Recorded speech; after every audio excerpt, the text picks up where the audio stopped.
Hi,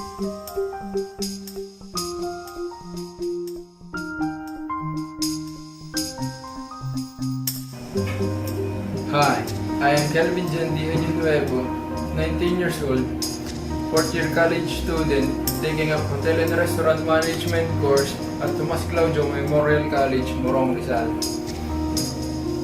I am willing to obtain any position where I could effectively apply my skills and knowledge that I've learned in the hospitality and restaurant industry, and so as for me to give opportunity to work productively and accurately.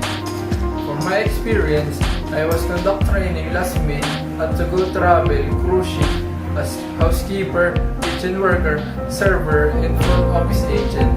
So why me? When it comes to work, I'm so much dedicated.